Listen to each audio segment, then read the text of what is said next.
Hey everybody, what's happening? Welcome back to the Drummers Education Connection.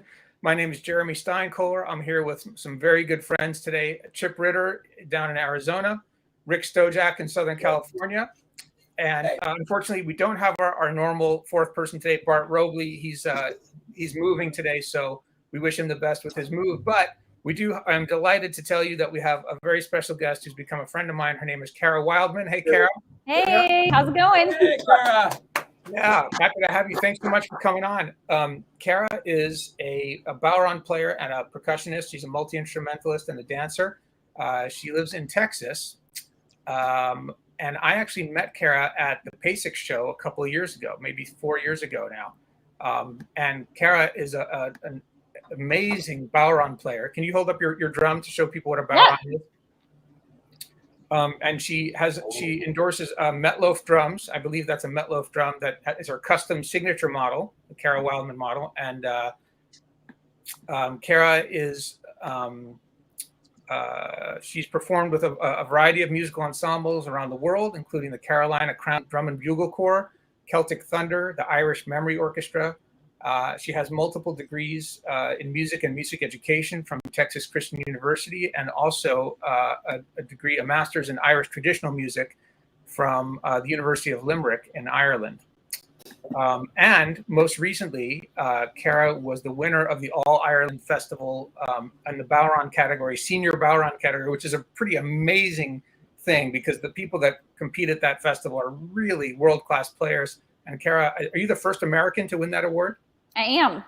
Congratulations. Really, Thank you. Really Thanks so much. Super cool.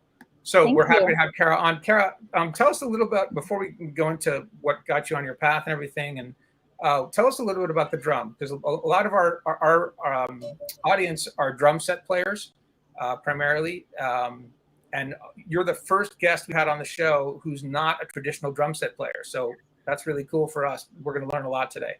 I'm so honored. Thanks. Yeah. Tell us about the drum. Sure. So this drum's called the bodhrán. You spell it bodhrán, but you don't pronounce the D because the letters don't make the same sounds in Irish as they do in English. So anyway, it's in the frame drum family. And I guess what would make it different from other frame drums, you use one stick to hit it. This is called the tipper. And then you can use your backhand to sort of get different sounds depending on different sounds and different tones, depending on where you put your backhand and how hard you push. Whoa. So, yeah. This drum, yeah, thanks. We want more of that. Let's hear more of that. It sounded so good. Cara, how do you support it from falling over? Do you have it like tucked in your arm? Yeah, so let me see if I can move the camera down here a little bit. It's kind of just tucked in here in my rib cage, and then you use this part of your elbow or your arm right there to kind of hold the drum. So you just don't want to use your backhand too much because if you're using it to hold the instrument, then you can't get all the tonal changes. So yes. So you just muscle with your hand. Okay. Exactly. Yeah. I have a question.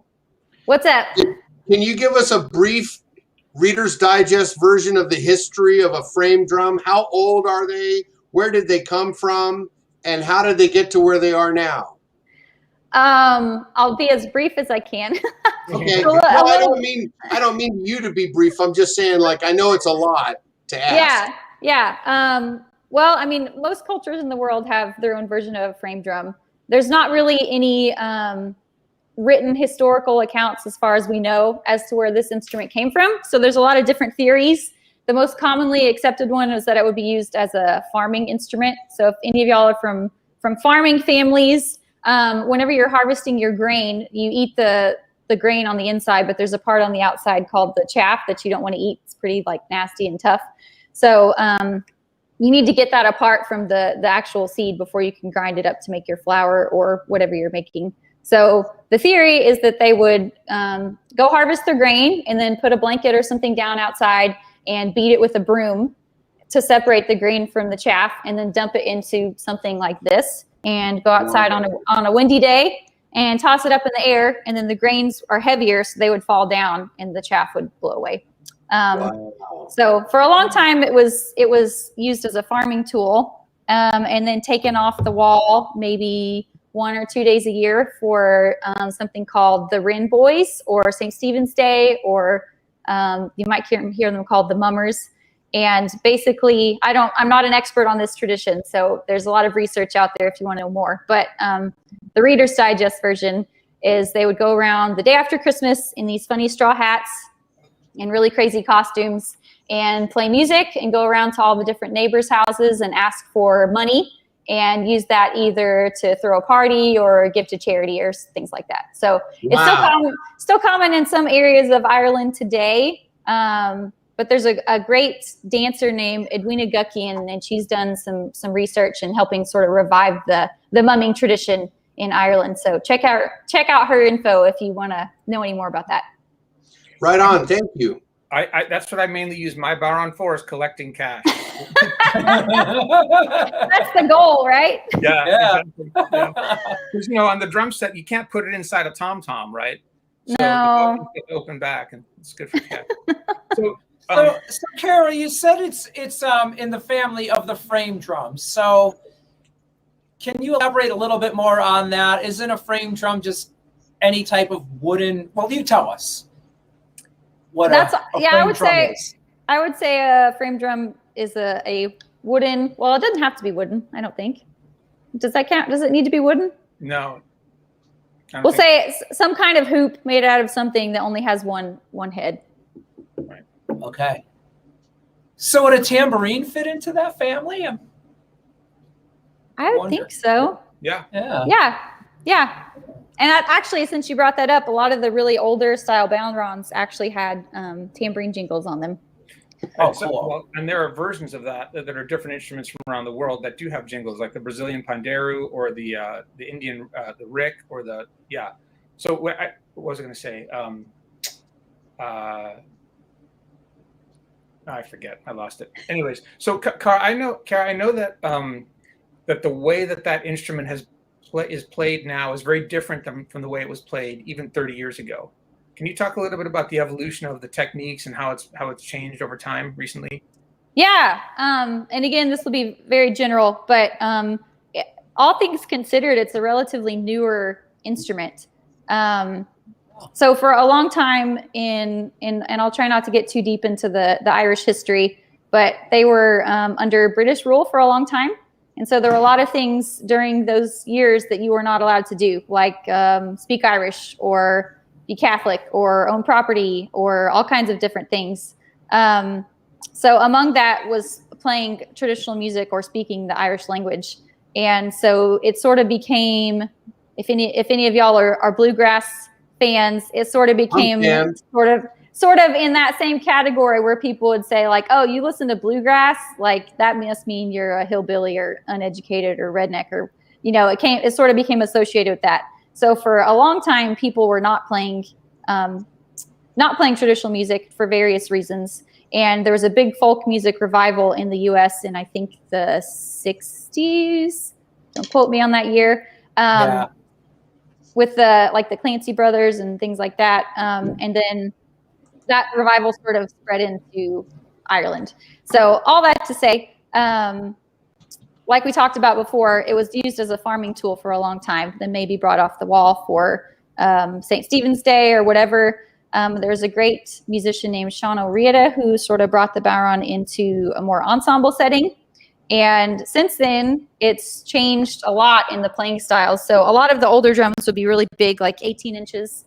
And you'd have this really big, heavy wooden stick that you used to play it. Eventually, people started using more, not just doing rhythms with the stick, but using more of the backhand to try and get different kinds of sounds. Trying to switch where you guys can see my backhand. There we go. Things like this.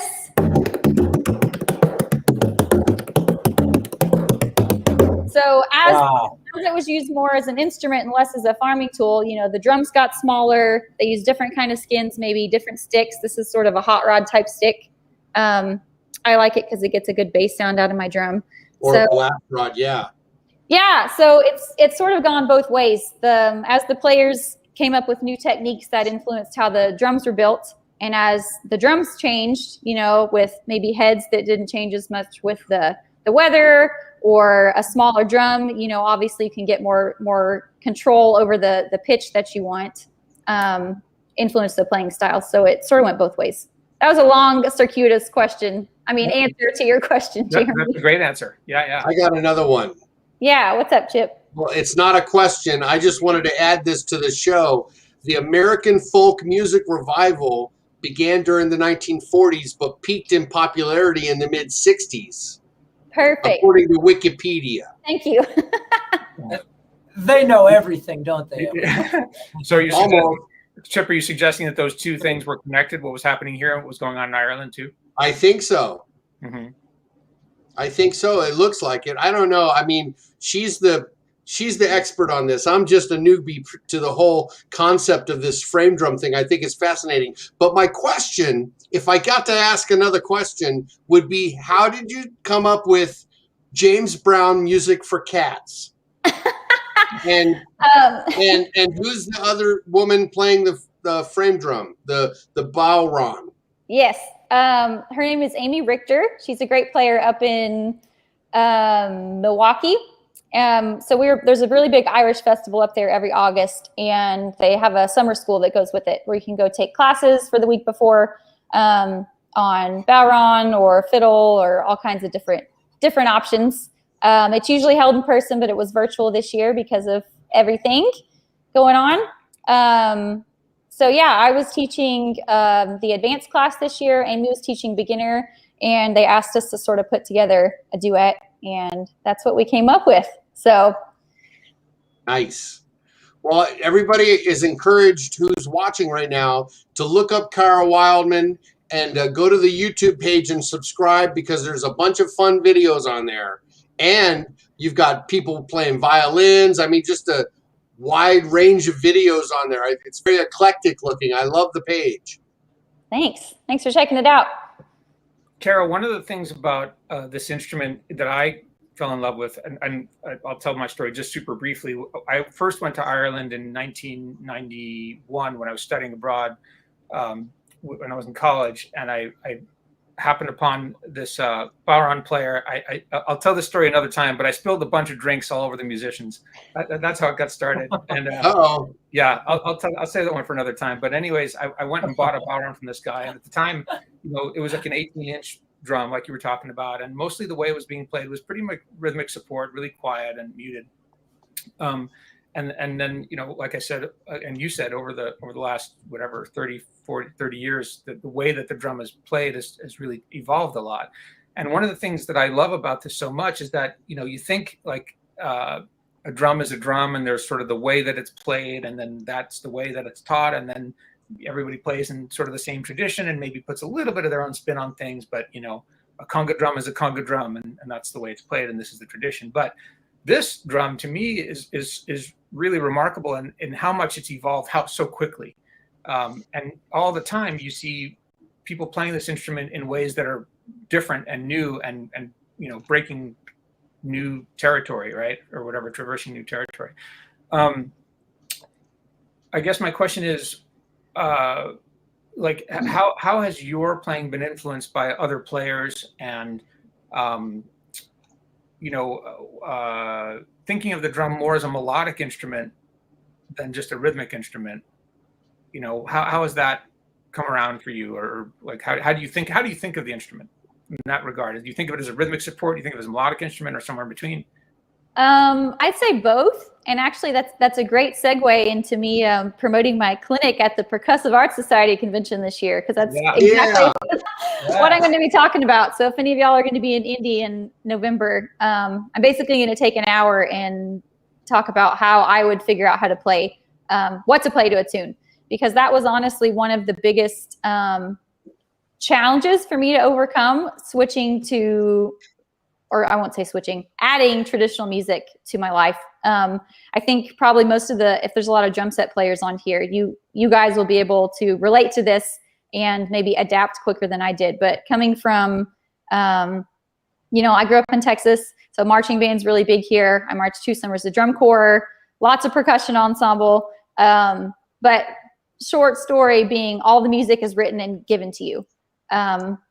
So I was a great sight reader, but then I went to Ireland and, you know, nothing's written down. A lot of my classmates didn't read music at all. Mm. And so to try and figure out what am I supposed to play was honestly really intimidating. You know, I've never sort of done that before. And I think that's a real advantage a lot of drum set players have, where they give you, you know, a basic lead sheet, and it's up to you to know who you're playing with and what's the style and what do they like, what do I like, and to try and figure that out. So I think, to sort of circle back to your original question, I kind of think of it both ways. So I'll try and figure out, like, let's say if I'm playing a reel, reels are in cut time. And we'll say it's a 2-part tune. So if it has an A part and a B part, I'll try and figure out what's a basic pattern I'm going to play for A. So if I want to play this, maybe.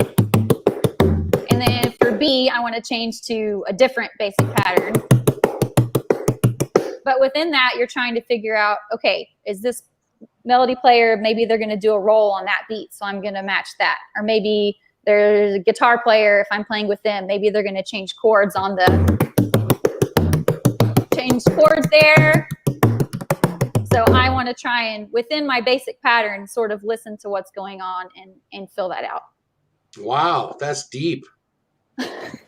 It is. It is. Yeah, it hey, is. I got a less entertaining question, but I wanted to know, since I was scoping out the website, I saw that you have a bright red drum. I do. Is that made of aluminum? My drums are made of aluminum. Is that like a steel, or what material is best for the frame drum that you have? The red one you're referring to, that one's actually wood. I think that's wood. Okay. I think it's birch. But we already gave Rob a plug, but Rob Faulkner at Metlove Drums, if y'all have not heard of his drums, like, just go look at his Instagram. They're honestly, besides being amazing instruments, like complete works of art. And how can you spell his name out for me real slow? Sure. Rob is R-O-B. No, I need it. Slower. Yeah. Faulkner is F-O-R-K-N-E-R. And Metlove, you spell M-E-T-L-O-E-F. Cara, we have along the lines of the equipment. One of our viewers is asking a question. Tip players talk about how many sticks they have in their stick bag. We've had whole episodes on drumsticks where we completely nerded out, as you might imagine, about wood tips and nylon tip and taper and weight and balance and girth and all that stuff and different wood types. So, how many tippers do you have? Is the question. I wish I'd brought I have a whole jar. It's actually a mason jar full of sticks at home, and I wish I brought it. I'm at my parents' right now, but I don't know. I think I have about probably 4 or 5 that I go back to. I'm sure, like lots of percussionists and drummers, we have a bad addiction when it comes to buying new sticks all the time, and then you just use the same ones that you always use. Right. So this is my go-to. Who made this? Stevie Moses. Yeah, Head to Shack. Yeah, I have that same one on your recommendation. I love this one. That question came from a good friend of ours, David Betts. Welcome, Jacob Sosa. Hi, Jim RG. Thanks for tuning into the show. Thanks, y'all. Hey, Cara, I have a question for you. I am so curious just how you found this instrument. How did this whole thing start for you? It's really evident that you have a lot of passion and skill for it. So how'd you start, and then what inspired you on it? In other words, how does a Texas girl end up in Ireland? Yeah. And are you Irish? Yes, and yes. I guess there's a happy answer and a less happy answer to that question. The less happy first. Less happy first. It had been a very challenging year where I was working, gone through some really bad sexual harassment at my job. And then we lost a bunch of state funding, and I ended up losing my job at the end of the year anyway, and was then also unemployed. So essentially I just needed a new start, and I needed to get away. So I was like, I love Ireland. If I go to school there, I don't need a visa. So I had absolutely no business applying for this course. Let me just make that clear. Initially, I shouldn't have applied at all. And I applied and was told that we know you know a lot about percussion, but you don't know enough about folk music yet. So practice these things and re-audition. So I did, and didn't hear anything for a long time. And it turned out the woman in admissions had gotten very ill. And so they were trying to pick up her applications. And so anyway, I was in Ireland that summer and got back, and the following day got an email that said, hey, you've been accepted into the program. Would you like to come? But I'd already taken a job for the year. I couldn't go. So I auditioned a third time. This is all via Skype, by the way. I was not flying back and forth. And then went the next year. And it ended up being amazing because I had the best classmates, and I would never have met them if I'd gone. That's awesome. The year before, you didn't give up. You didn't give up. You kept I didn't. going. I'm so glad that I did. It was That's very important. Amazing, life-changing experience. And yeah, I would not trade it for anything. So we talk a lot on this show about overcoming adversity and all the challenges drummers face and how hard it is to succeed and make a living. And you're no exception. It's great to hear a success story. You know, I mean, I think of you as like one of the top bodhrán players in the country. And thank you. That's a lot coming from Steamroller. He calls me Steamroller. Most people don't know that. It's a good nickname. Yeah, sometimes. Jeremy Steamroller Steinkohler. Yeah. It just flows. I'm all distracted now. I don't know what we're talking about. Sorry. We were talking about how she's one of the foremost bodhrán players in America. Yeah, and that that's no small thing. I mean, I know you've hung out. You know a lot of the top players in the world. You've been to clinics with them and bodhrán camps, right? Yeah. That's awesome. Yeah. Can you tell us who inspires you? Like, do you have like a mentor on the bodhrán today, or are you the mentor now? Well, I think one of the things I love so much about Irish music is it's such a diverse community, and I feel like anyone can be involved. So if you go to a session, and this is one of my favorite stories to tell, but I'll try and keep it brief. There's a great festival every year called Kraken, and it's on this little tiny island off the coast of Ireland called Inisheer, and you have to take a ferry to get there. And I know this is going to sound super cheesy, but it really does feel like a magical place when you get there. And anyway, so the festival's a bodhrán festival, a week long, and they bring in the best musicians from the entire country, and everyone sits around and they do classes in the day and then play tunes at night until 5 or 6 in the morning. And the pubs don't close because there's only like 100 people that live on the island, so there's no police there. Wow. But anyway, you walk into the session and you're like, oh my gosh, I have your CD and I have both your CDs, and I can't believe you're here, and like surrounded by all these amazing famous people. And there's a little girl there named Lucy. I think she was like maybe 7 at the time, and she has her fiddle and she's sitting there, waiting to play a tune. And this other Neve Dunn, fantastic fiddle player, is like, Lucy, give us a tune. So Lucy whips out her fiddle and plays her one or two jigs that she knows at her pace, and everyone plays with her. And it's just like, what other kind of music can you be involved in where that happens, where a 7-year-old really can cool. there, And so I've loved that you can meet such amazing people who are so welcoming and so willing to share their knowledge and their talent, and you can learn as much from the 7-year-olds as you can from these established players. So that's She's like, you're kind of like Bruce Lee, aren't you? You got a black belt, but you're wearing your white belt all the time. Cara, you know what I think is so cool is actually I think Irish music is actually more diverse than we recognize here in America, because there's this whole like Irish music kind of punk scene, bands like Flogging Molly, where they get that boom tap boom tap boom tap boom tap, and Dropkick Murphy. Yeah, Dropkick Murphys. I mean, that is a whole big scene. And have you ever played in that scene as well? I have not. I know y'all were asking me before the live stream started if I play drum set. Only when forced. Yeah. So there's not as much money for playing drum set as there is for playing bodhrán. Oh, I don't know about that, but I'm joking.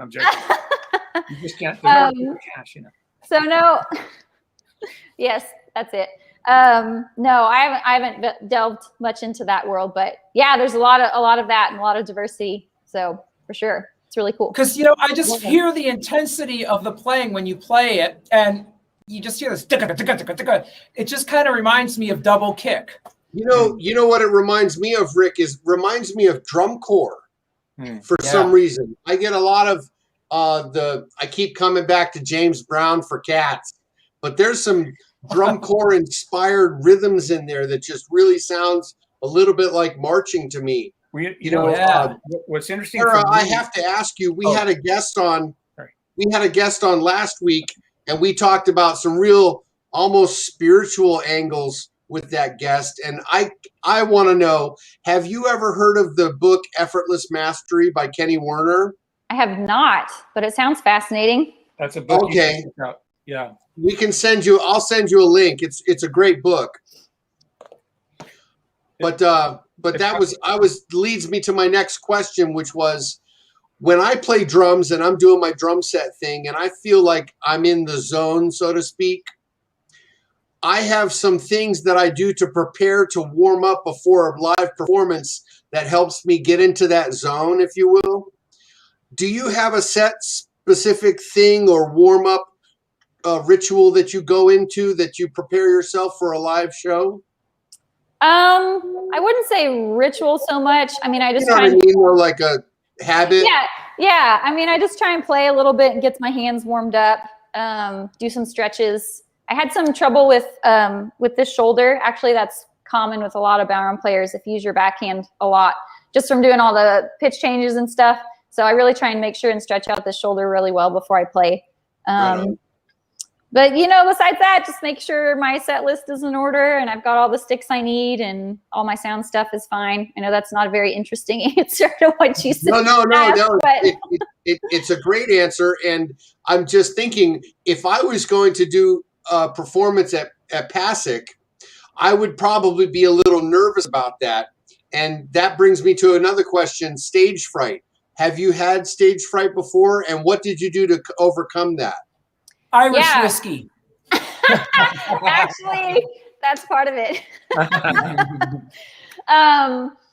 That's a great question. And I think, honestly, for me, the most stage fright I've had is when I'm playing more like classical gigs.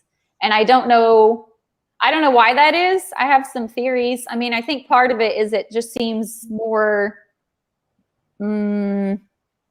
high pressure, maybe. Not that the music's less important or less involved in either genre, but it feels different if you're on a stage in concert black and everyone's sitting there very quietly waiting for you to perform versus at a festival where you've had a few drinks because that's acceptable. And there's horses walking by. Right. And there's horses walking by and everyone's excited to be there and they're clapping. It's just a different vibe. So for me, I get much less stage fright in that sort of setting, I think, just because I'm more comfortable. Well, and isn't it true that the bodhrán is like sort of the instrument of the pub session, right? That is like where you hear it most commonly, and that's a super relaxed kind of hang. Yeah, definitely. I mean, and you're going to see your friends and get to chat after. But I think another thing is most of the, if we're doing any sort of orchestral thing, if you're doing any sort of like orchestral or percussion ensemble, again, all the music's written out for you.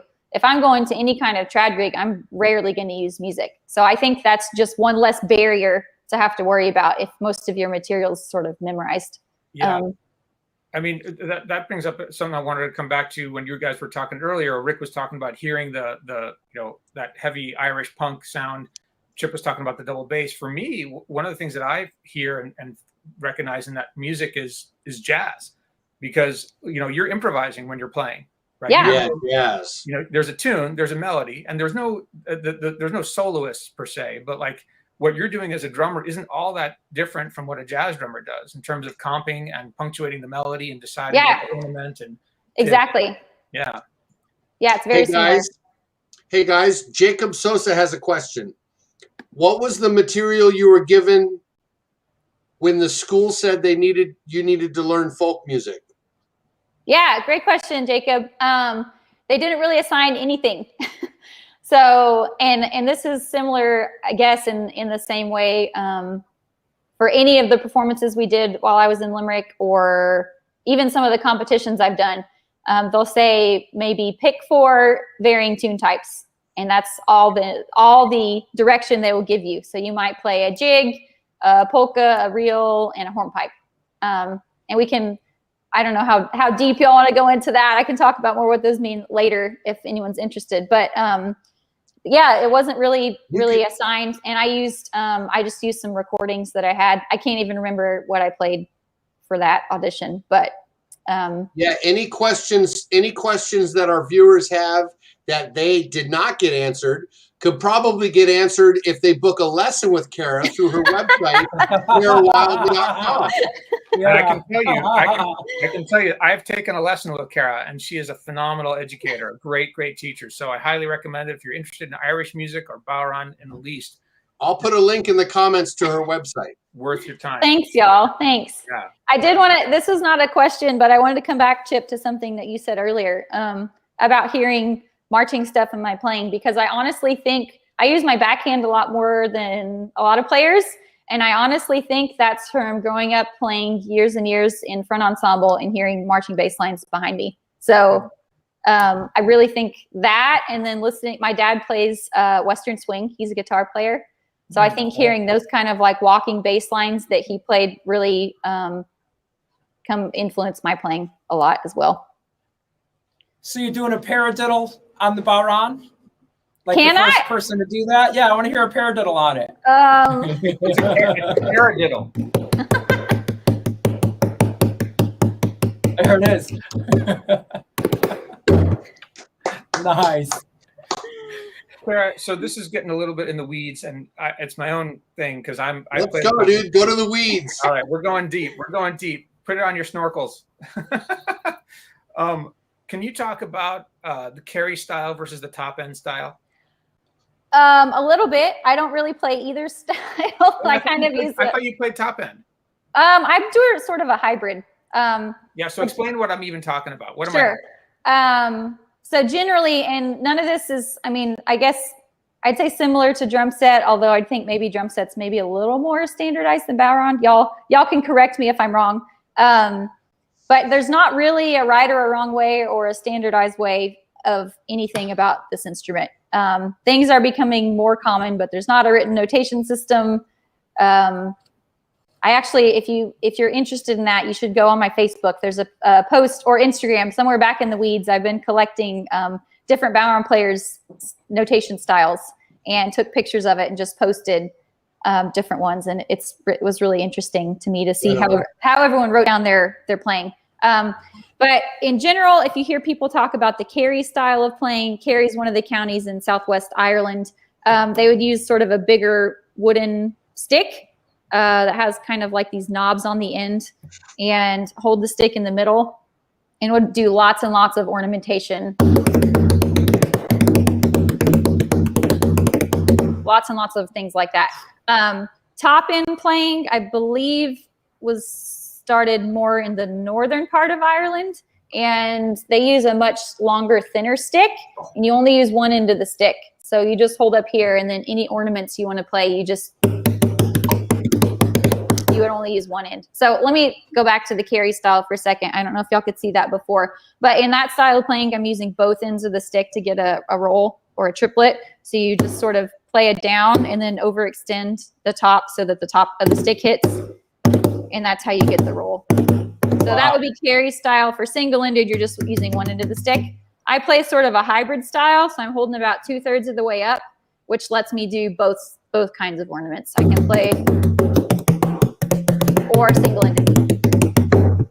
So I like the flexibility. So that's where I landed on my grip.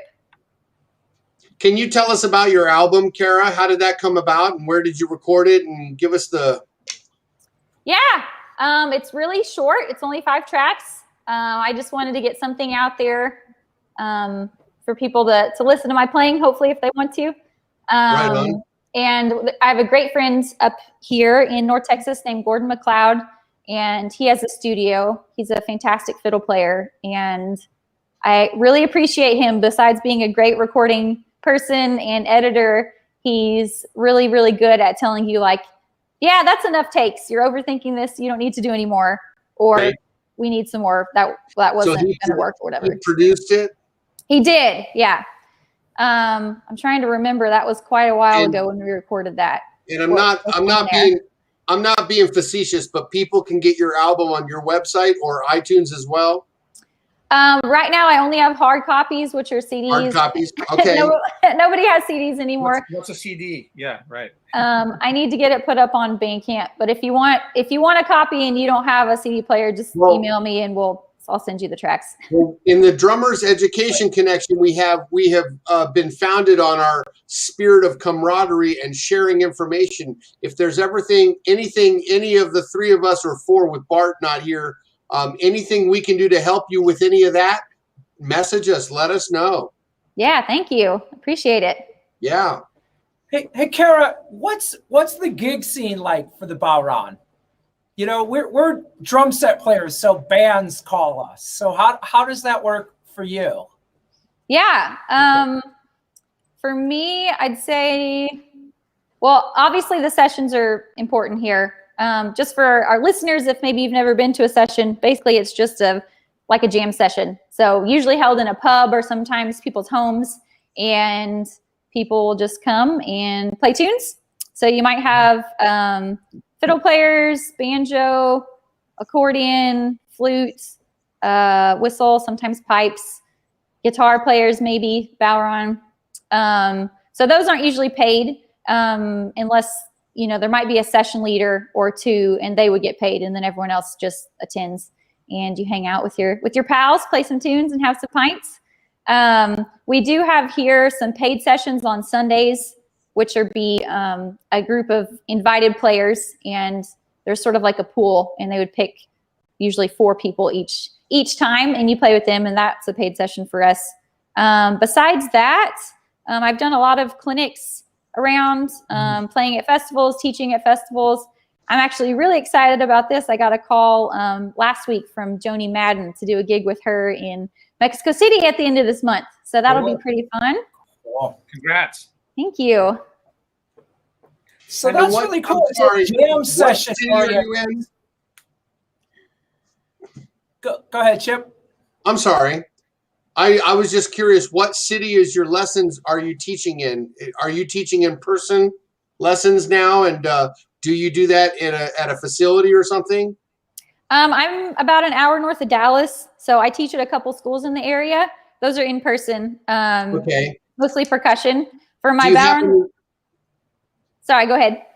No, I'm sorry. I'm going too fast, but do you happen to know April Samuels from breastcancercanstickit.com? She's from Dallas. Oh. She's a drummer. No, I don't. Okay, maybe I can put you in touch with her.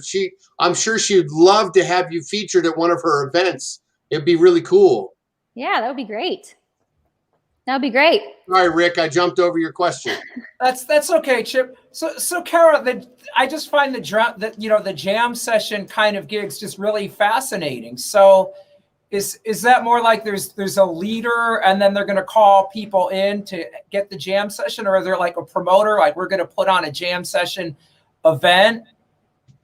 Yeah, we're actually really fortunate here that there's a really strong Irish music community in Dallas.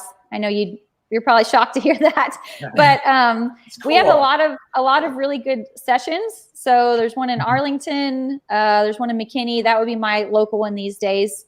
So, you know, I mean, things are still a little bit weird right now with COVID, and Delta numbers are spiking here. So a lot of people are kind of staying home for the minute, me included, with my bad lungs. But yeah, they're usually held weekly. So like the Wednesday one is held in McKinney at the Celt, and everyone knows it starts at 7:30.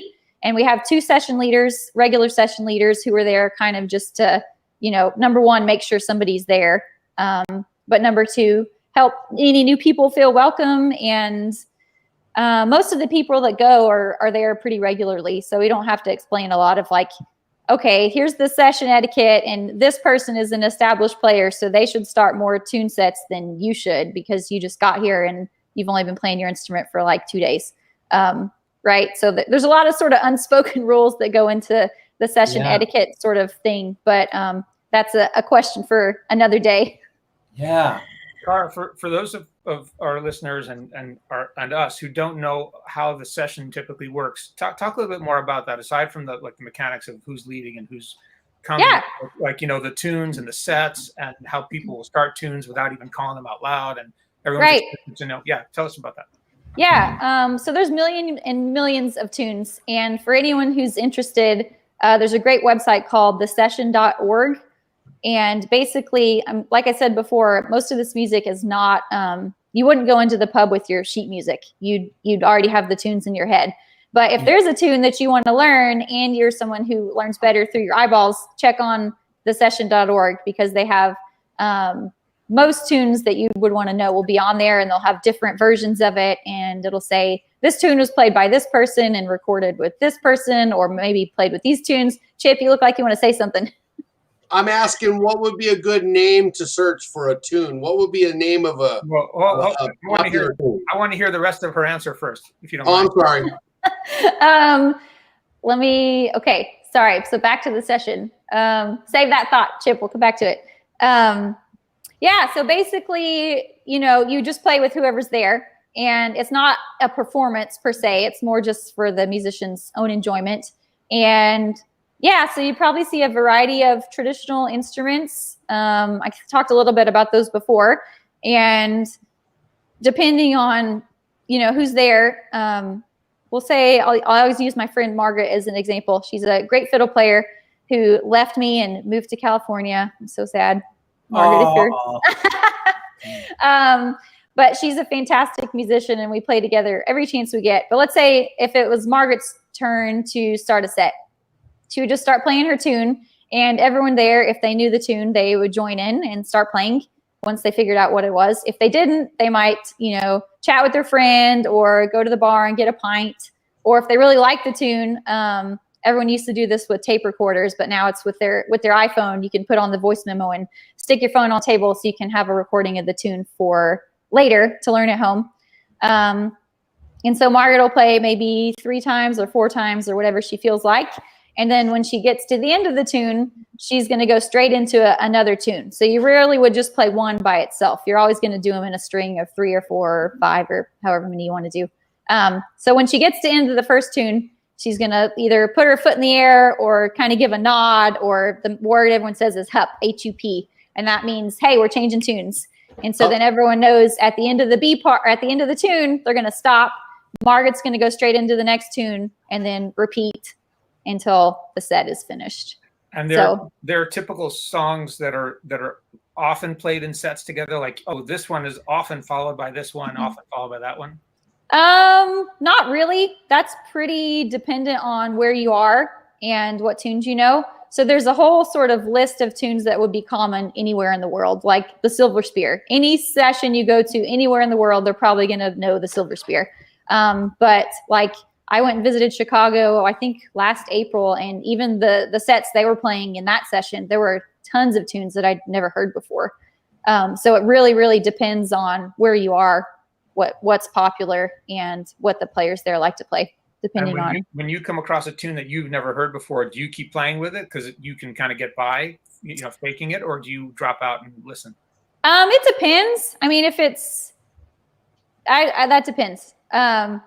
So if it's a pretty straight ahead tune, I could probably get by, just play time or whatever. There are tunes maybe less outside the Irish tradition, but if you get into like Cape Breton or Quebecois music, they have what's called cricket tunes, which will have extra bars or extra beats. So if you don't know that's coming, that can really throw you off. Sure. So yeah, you can get by, but I mean, if I don't know it, I might, and I like it, I might either keep playing just something really basic, or I might do the same thing, get my phone out and record it to go home and learn later. Chip, you had a question. Cara, that brings up something about the jam sessions.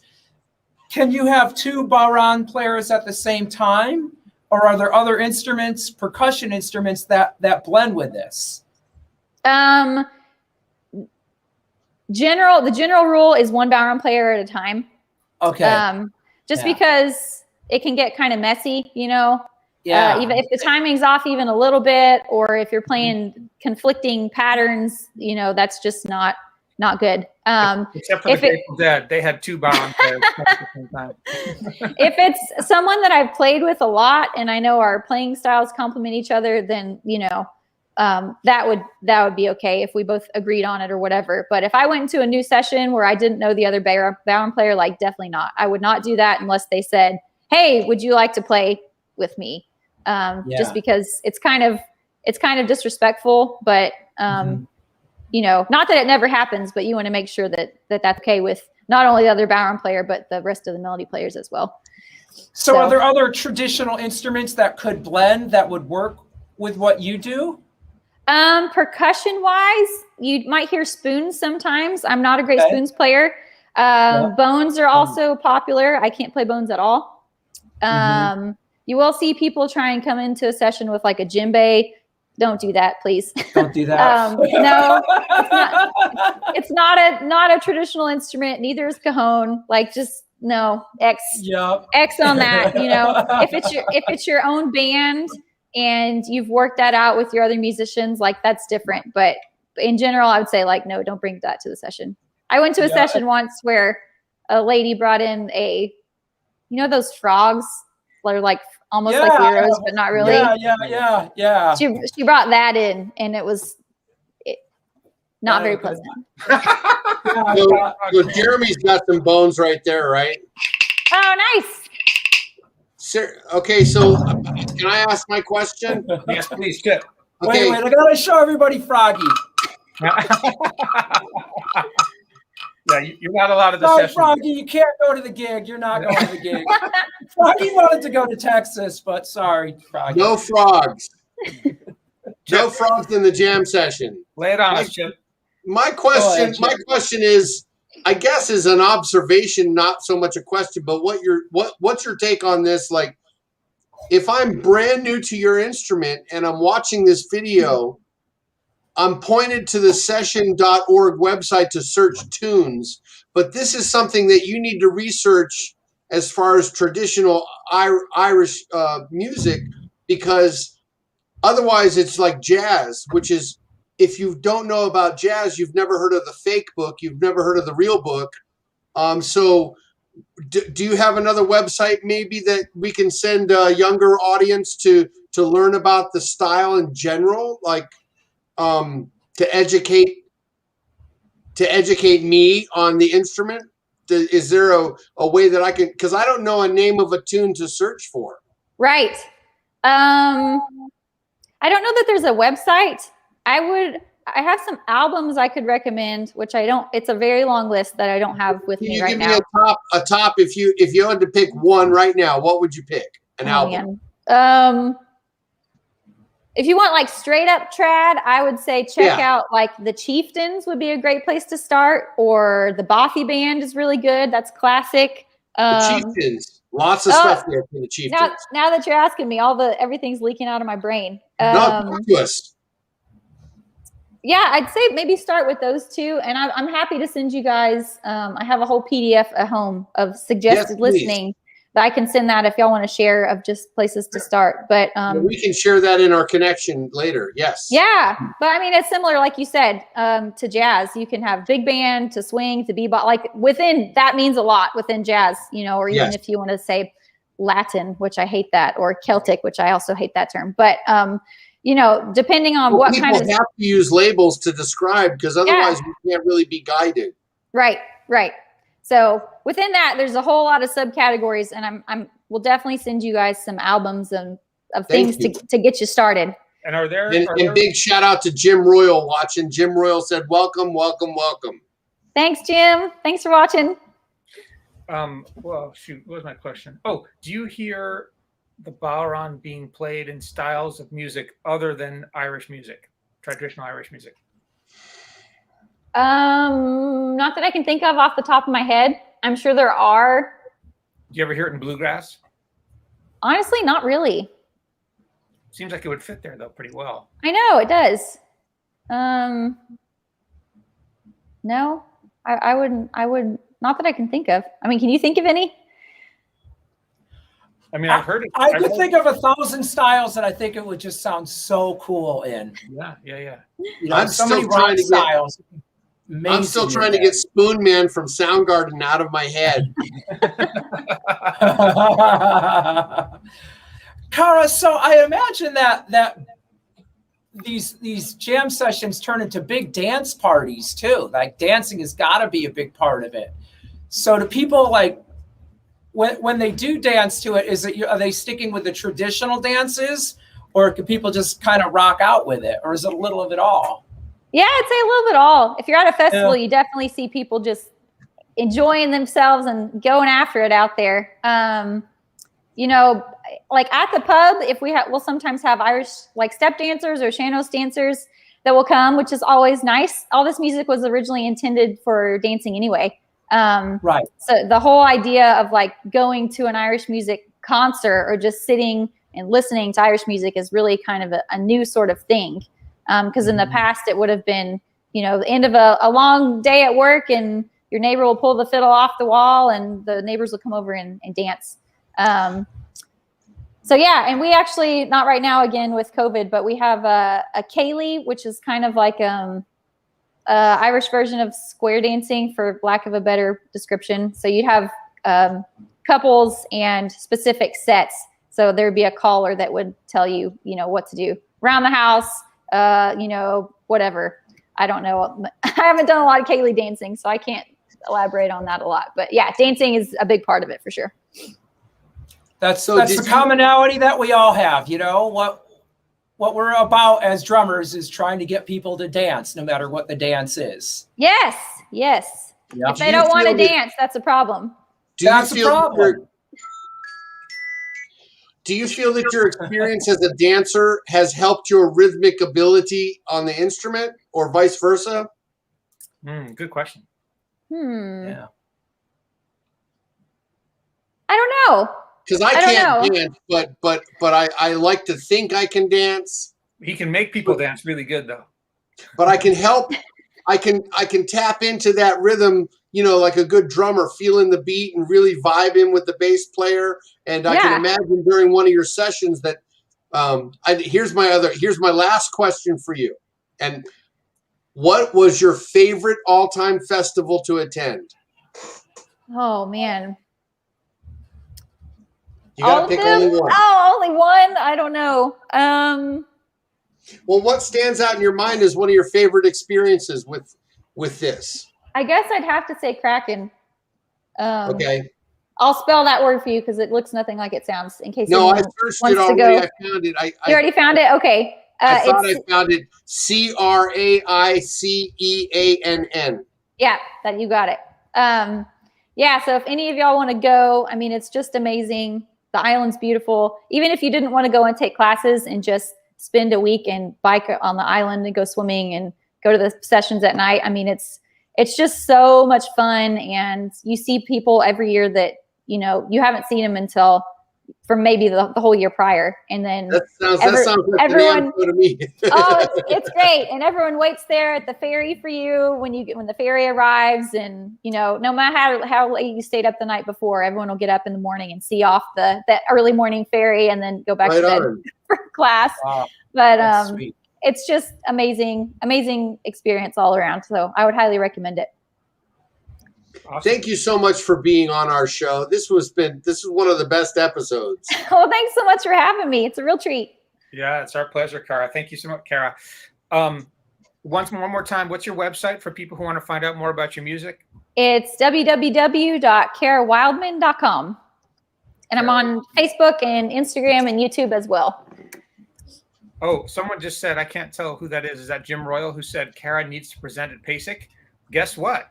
Cara Guess what? PASIC. This year, that was Jim Royal. Jim Royal didn't watch the first part of the episode.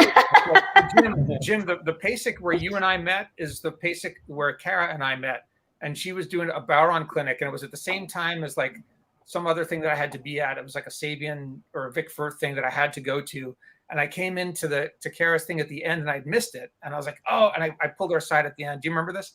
I do. And I said, oh my God, I so wanted to attend your clinic, but I couldn't do it because I had this other commitment. And I wanted to ask you all these questions about bodhrán. And she said, you know what, come on, let's go sit like in the hallway and I'll answer all your questions. And she had her drum with her and we talked for like another half hour. And it was awesome. And I was so grateful that she gave me all that extra time and personal attention. I felt like I got to, behind the scenes, meet the performer, had the VIP pass. Well, thanks for coming to chat. It was great to meet you. So I'm glad you did. And here we are, 4 years later, and you're presenting again at PASIC this fall. I am Saturday morning, 9 a.m. So if y'all are there, don't miss it. Go to PASIC. We have information Excellent. for the Drummers Education Connection, I'm sure. Yeah, that's right. So thank you so much. This has been an awesome experience for me learning about this instrument, because usually I have such a closed mind when it comes to drumming. I'm not that interested in other percussion instruments because I simply don't play them enough. Like, I'm just now getting into different cowbells, like I'm just now expanding my musical range in percussion. So this has been a very enlightening episode for me. Thank you. Well, thanks again, y'all. It's been a real treat. Hopefully I'll meet you, the rest of you, in person soon. We look forward to it, Cara. One last question. Did River Dance heighten the profile of Irish music, in your opinion? Oh, 100%, for sure. 100%, David.